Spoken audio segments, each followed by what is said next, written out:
Hello दोस्तों, कैसे हैं आप सब। स्वागत है आपका हमारे यूट्यूब चैनल पर। और हम आज फिर एक नया टॉपिक लेकर आए हैं जो बहुत ही महत्वपूर्ण है परीक्षा की दृष्टि से, और यहाँ से प्रश्न जरूर बनते हैं। तो चलिए समय ना ज़्यादा गवाते हुए हम देख लेते हैं प्रमुख जो विश्व के घास के मैदान हैं। ठीक है फ्रेंड्स। और घास के मैदान दो तरीके के होते हैं, एक उष्णकटिबंधीय घास के मैदान और शीतोष्ण घास के मैदान। ठीक है। उष्णकटिबंधीय में होते हैं जहाँ पर जो गर्मी में मतलब गर्म, जहाँ की जलवायु गर्म होती है सामान्यतः। ठीक है। और जो शीतोष्ण का मतलब है जहाँ की जलवायु ठंडी होती है। ठीक है फ्रेंड्स। तो उस तरीके से हम समझ लेंगे इनको। तो चलिए बारी बारी से देख लेते हैं और शुरुआत करते हैं आज के टॉपिक की, जो बहुत ही इम्पोर्टेंट है और यहाँ से प्रश्न बनते ही हैं। ठीक है फ्रेंड्स। चलिए देखते हैं, फिर शुरुआत करते हैं। यहाँ पर उष्णकटिबंधीय घास के मैदान है। ठीक है फ्रेंड्स। तो सबसे पहले हम यही देख लेंगे। ठीक है फ्रेंड्स। चलिए, और यहाँ पर ये घास के मैदान है इनका नाम, और ये यहाँ पर इनकी अवस्थिति है। ठीक है फ्रेंड्स। चलिए सबसे पहले कैंपास देख लेंगे। ठीक है, क्या देख रहे हैं? कंपास। ठीक है, ये कैंपास भी और कंपास भी आपको मिलेगा। ठीक है फ्रेंड्स। और ये कहाँ पर है? ये है ब्राज़ील में। और ब्राज़ील कहाँ पर है? दक्षिणी अमेरिका महाद्वीप में। ठीक है फ्रेंड्स। और ये जो है ब्राज़ील ऐसा देश है जिसमें को मकर रेखा और भूमध्य रेखा दोनों गुजरती हैं। ठीक है फ्रेंड्स। ये ऐसा देश है ब्राज़ील। ठीक है फ्रेंड्स। चलिए अगला देखते हैं सेलवास। और ये अमेजन नदी घाटी, ये भी कहाँ है? दक्षिणी अमेरिका में ही है। ठीक है फ्रेंड्स।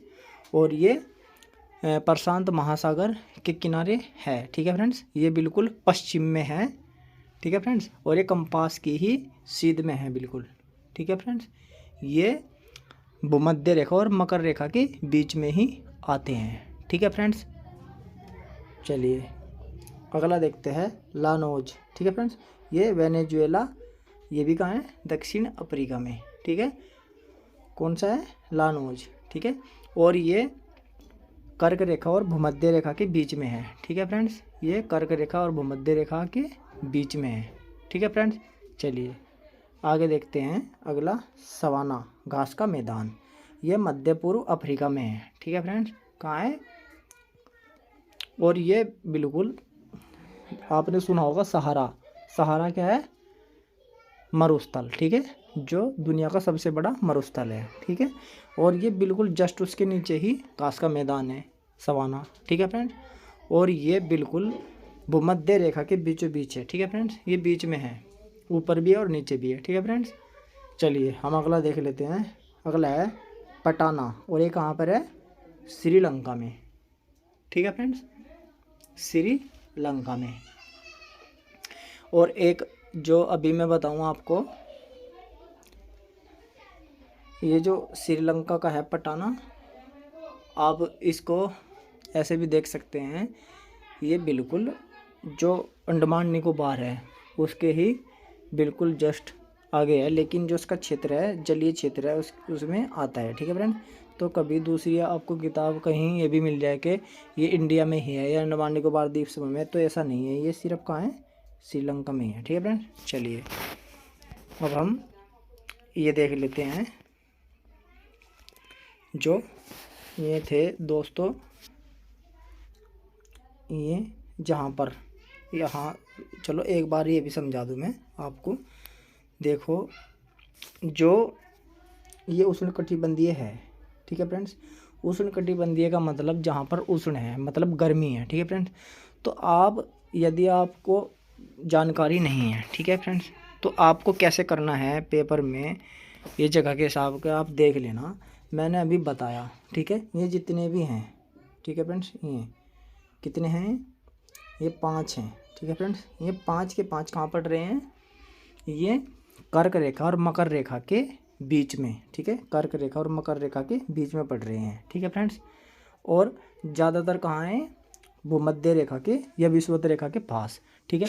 अब आप ये जानते हैं कि जो सूर्य की किरणें हैं दोस्तों, जो सूर्य की किरणें हैं वो सिर्फ कर्क रेखा और मकर रेखा तक ही आती है। ठीक है फ्रेंड्स। जैसे अभी जनवरी चल रही है तो अभी मकर संक्रांति थी, मकर संक्रांति 15 तारीख की।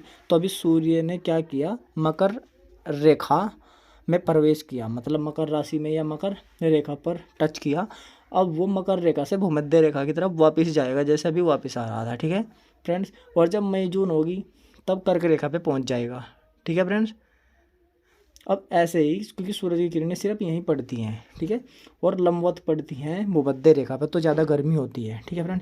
तो जब ज़्यादा गर्मी होगी और जो यहाँ बीच में यह स्थान आएगा भूमध्य रेखा, कर्क रेखा और मकर रेखा के बीच में जितने भी देश या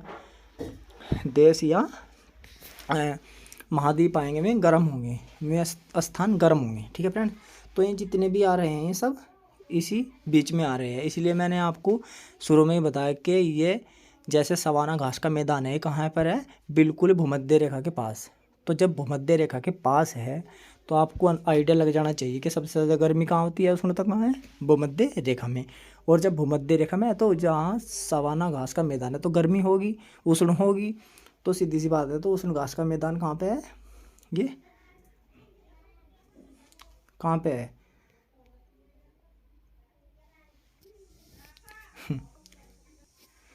ये मध्य, देखो इसमें भी आ रहा है मध्य, ठीक है, मध्य पूर्व अफ्रीका में, ठीक है फ्रेंड।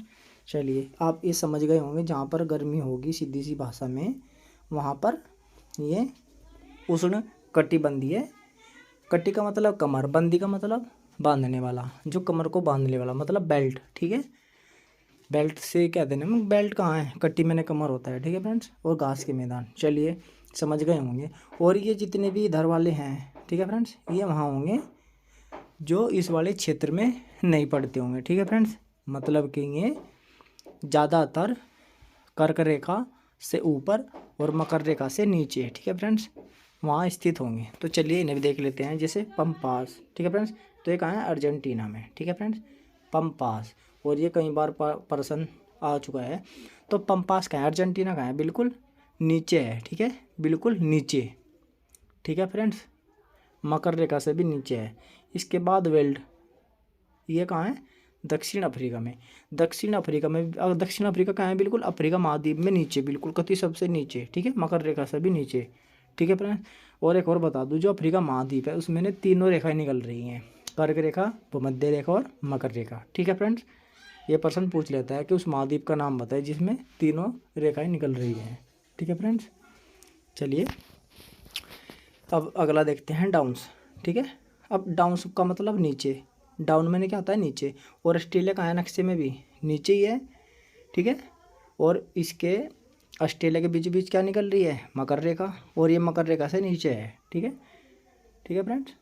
चलिए और एक बात हो रहा है, ऑस्ट्रेलिया में दूसरा भी है, क्वींसलैंड, ठीक है फ्रेंड्स, क्वींसलैंड, लेकिन वो क्या है, वो मकर रेखा से ऊपरली साइड है, ठीक है फ्रेंड्स। और एक है कैंटबरी, ठीक है फ्रेंड्स, एक है कैंटबरी, वो बिल्कुल मकर रेखा पे ही है, ठीक है फ्रेंड्स। चलिए अगला देखते हैं, प्रेरी। अब इसे ऑस्ट्रेलिया को डाउन्स, क्योंकि ऑस्ट्रेलिया नीचे डाउन है, नीचे है तो डाउन्स मैंने ऑस्ट्रेलिया, तो डाउन से ऐसे रख सकते हैं। और दक्षिण अफ्रीका में बहुत तेज़ बॉलिंग होती है, बहुत तेज़ वो चलते हैं, तो वहाँ बोल्डी होते हैं। तो दक्षिण अफ्रीका में क्या होते हैं, ज़्यादा अधिकतर क्रिकेट में बोल्डी होते हैं, ठीक है फ्रेंड्स, ऐसे देख सकते हैं। अगला है प्रेरी, तो यूएस से कनाडा, ठीक है फ्रेंड्स, यूएस से कनाडा। और ये बिल्कुल कर्क रेखा से तो बहुत ही दूर ऊंचाई पे है, ठीक है फ्रेंड्स। ये कहाँ पे है, ये पड़ेगा आपका पश्चिम की साइड और उत्तरी ध्रुव के साइड में, मतलब ये पड़ेगा 66 डिग्री से भी ऊंचे, ठीक है फ्रेंड्स। क्योंकि जो कर्क रेखा वो कितनी, 23.5 डिग्री पे, और 23.5 डिग्री पे ही ये मानो कि 66 से भी ऊपर ही पड़ेगा, ठीक है फ्रेंड्स, काफ़ी ऊंचा है, इसलिए यहाँ पर गर्मी नहीं है, सर्दी है, ठीक है फ्रेंड्स। अगला देखते हैं पुस्टाज, ये कहाँ पे है, यूरोप में, ठीक है फ्रेंड्स। और ये जो पुस्टाज है ये यूरोप में है, ठीक है फ्रेंड्स। और यूरोप में कहाँ सी, हंगरी में शायद। चलिए अगला देखते हैं, अगला है स्टेपिज। और स्टेपिज एशिया और यूरोप मतलब दोनों को मिलाकर बनता है। मतलब वैसे तो ये कहाँ है, स्टेपिज रूस में, ठीक है, लेकिन यहाँ पर टेप लग गई, दोनों की टेप लगाकर जोड़ते हैं ना हम, तो एशिया और यूरोप को जोड़ देंगे हम टेप लगाकर, तो टेप लगाकर, ठीक है, जैसे रखेंगे। मंचूरिया, अब चाय इसमें भी आ रहा है, चाय इसमें भी आ रहा है, ठीक है, मंचूरिया। तो मंचूरिया कहाँ पे है? चीन में, ठीक है फ्रेंड्स। और अगला देखते हैं टुंड्रा, ये क्या है? ध्रुवीय क्षेत्र पे है। और कैंटबरी कहाँ पे है? ये न्यूजीलैंड में है, ठीक है फ्रेंड्स, कैंटबरी, ठीक है फ्रेंड्स। तो दोस्तों आज ये महत्वपूर्ण टॉपिक था बहुत ही बहुत, और हम प्रमुख बिल्कुल प्रमुख जो बिल्कुल खास है वे घास के मैदान लेकर आए थे। आपको बस कंफ्यूज नहीं होना है कि कौन सा उष्ण है और कौन सा शीतोष्ण है, ठीक है। आप नक्शे के हिसाब से, आप रेखाओं के हिसाब से देख सकते हैं, उससे आपको आसानी से याद रह जाएगा। तो चलिए आज इस वीडियो में इतना ही, फिर मिलेंगे हम आपसे एक नई वीडियो में। तब तक के लिए आप पढ़ते रहें और मस्त रहें, ठीक है फ्रेंड्स। चलिए, धन्यवाद।